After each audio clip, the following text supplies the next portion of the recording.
Les routes de Moorea devraient être entièrement réparées d'ici 2015. Le président de la Polynésie et plusieurs de ses ministres étaient à Moorea pour constater l'avancée des travaux. Sam Teinaoré et Esther Parao-Cordet se sont rendus sur place.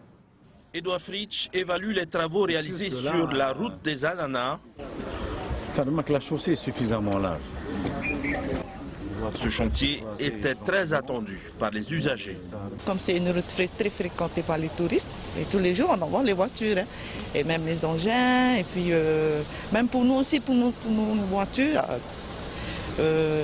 Parce qu'avant, on nous dit toujours qu'il faudrait acheter une voiture 4x4 parce qu'il y a plein de trous, quoi. 4 km de route ont déjà été réparés par le service de l'équipement et des sociétés privées. Ces travaux pourraient aller au-delà. À la fin de cette année 2014, au début en janvier 2015, on va réaliser 2 km supplémentaires. Et si le budget que j'ai proposé est voté à l'Assemblée, il y aura 7 km supplémentaires dans les zones les plus dégradées qu'on a visitées aujourd'hui. Outre les routes à réparer, les rivières à nettoyer, la délégation s'est penchée sur le projet de réaménagement du quai de Papeto'aï. Les travaux commenceront dès cette année, mais le projet le plus attendu par la population est celui du Mahana Beach Moorea. Plusieurs investisseurs chinois sont intéressés, tels que la société Hainan. Le ministre du Tourisme et de la Relance économique s'envolera la semaine prochaine pour la Chine. Ils sont aussi intéressés par tout projet qu'on pourrait leur proposer et c'est un peu mon rôle en Chine que de venir présenter devant un parterre d'une centaine d'investisseurs chinois les bienfaits des investissements qu'ils pourraient réaliser ici en Polynésie, pas uniquement sur Tahiti, pas uniquement sur Moorea, mais aussi dans les îles. Autre projet très attendu par les jeunes, surtout la construction du lycée de Moorea. Monsieur le Président, bonsoir. Bonsoir. On vient de le voir dans ce reportage, la population est en attente de travail. Où en est le projet Moorea Mahana Beach? Oui, c'est vrai que c'est la préoccupation du moment. L'emploi et les jeunes, effectivement, sont encore dans l'attente. Alors, les chantiers que nous venons de voir sont intéressants à ce titre-là parce que c'est vrai que le béton, comme le bitumage des routes, intéresse surtout les grosses sociétés. Et sur Moorea, les deux sociétés qui travaillent actuellement se sont obligées à embaucher sur place pratiquement la moitié du personnel nécessaire. Et concernant le projet Mahana Beach, pour l'heure, sur Moorea, nous essayons d'appréhender les terrains puisque c'est un projet qui portera sur pratiquement 23 hectares.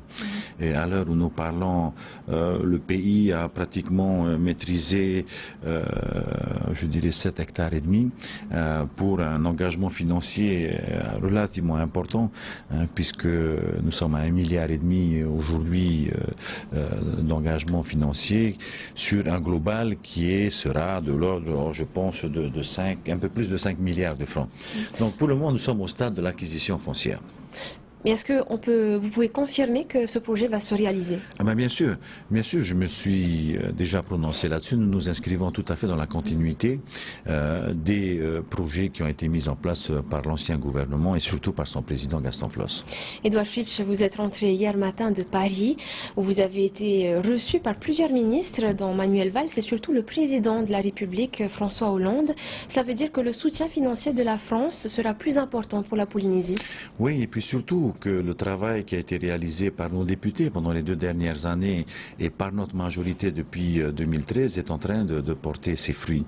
Je crois que vraiment la confiance est rétablie, c'est important.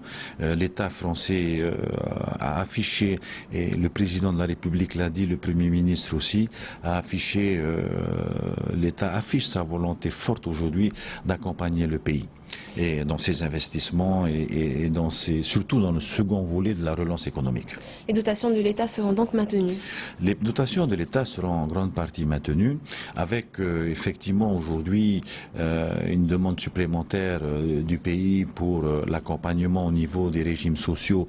Et aussi, il faut noter que lors de ce passage à Paris, j'ai pu obtenir de l'AFD la signature d'une convention où ils nous garantissent aujourd'hui un accompagnement technique dans l'élaboration des dossiers.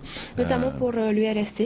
Alors, Pour le RST, effectivement, nous avons un engagement ferme aujourd'hui du Premier ministre qui nous a donné les pistes qui font aujourd'hui l'objet de réflexion, mais il nous promet que d'ici la fin de l'année, on aura trouvé les moyens pour que l'année prochaine, le RST, l'État revienne à la solidarité, l'État nous soutienne pour la solidarité territoriale.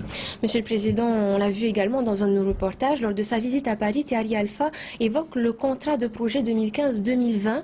Sur quel nouveau secteur souhaiteriez-vous développer le contrat de projet? Vous savez, je pense que M. Thierry Alpha, effectivement, et ça c'est un dada pour lui, souhaite qu'au travers de ce contrat de projet, nous affirmions aussi notre volonté, le pays, la Polynésie française, de voir un développement beaucoup plus fort de la recherche océanique, de tout ce qui touche notre océan, puisque nous sommes effectivement dans un environnement. Ça va se traduire comment? Ça va se traduire surtout d'abord par la sensibilisation des organismes de recherche internationaux pour qu'ils viennent faire de Tahiti la vitrine de la recherche.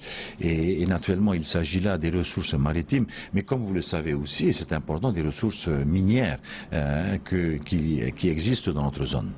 Autre sujet, le nouveau code des communes, le CGCT, inquiète beaucoup les communes de Polynésie. Une mission devrait venir à votre demande pour évaluer son application en Polynésie. Qu'attendez-vous de cette mission? Nous en avons longuement parlé avec M. Valls. Ce CGCT pose effectivement plusieurs problèmes à nos maires. Des problèmes de gestion quotidienne.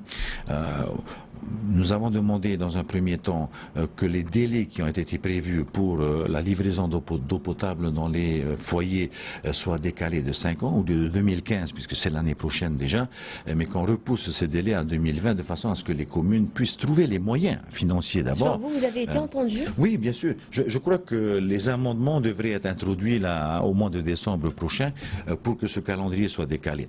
J'ai rencontré le président de la commission des lois qui doit venir aussi en Polynésie française courant du mois de février, et ce sera naturellement pour nous l'occasion de mettre le doigt sur des problèmes d'inadaptation, des problèmes qui posent aujourd'hui des difficultés aux maires dans la gestion quotidienne. Autre question sur l'actualité concernant la grève de l'Office des Postes. Qu'avez-vous à répondre au syndicat SAPO? Je n'ai pas eu l'occasion encore, et je dois rencontrer M. Chavez, que vous avez vu ce soir. J'estime pour l'heure, en tous les cas, qu'une grande partie de leurs revendications, et surtout celle qui est exprimée ce soir par Teiva Chavez, concernant l'utilisation par le pays des fonds, des dividendes touchés par le pays et qui nous proviennent de l'OPT, bien sûr qu'il faut leur dire ce qu'on en a fait, et c'est tout à fait naturel que ce personnel veuille savoir l'utilisation qu'en fait le pays. Est-ce qu'ils ont raison de s'inquiéter? Ont-ils raison ou pas? Mais je pense que c'est humain d'abord. Bon, ils ont effectivement une rémunération qui est bloquée depuis un certain temps. Hein, et ils voient l'OPT participer activement pour la solidarité du pays. Et c'est vrai que l'OPT a fait de gros efforts. Et puis, même si ce sont des efforts qui sont dus au pays, c'est des dividendes, hein, ce ne sont pas des avances qui ne seront pas remboursées.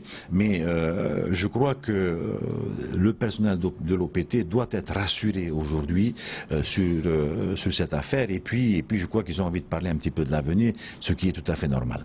Monsieur le Président, une dernière question. Vous avez rencontré le président de votre parti, Gaston Flosse, depuis votre retour. Est-ce que la communication est rétablie? Non, malheureusement, je ne vous cache pas que je n'ai pas encore eu l'occasion de le rencontrer, comme je n'ai pas encore eu l'occasion de mettre les pieds à l'Assemblée de Polynésie française. Ça ne saurait tarder, puisqu'on doit se voir très prochainement pour discuter du document d'orientation budgétaire du pays, hein, le DOB, qui doit être discuté à l'Assemblée dès la semaine prochaine, et puis surtout pour travailler avec la majorité sur les orientations que nous allons proposer. Merci Edouard Fitch, merci Monsieur le Président d'avoir accepté l'invitation de TNTV ce soir. C'est moi qui vous remercie.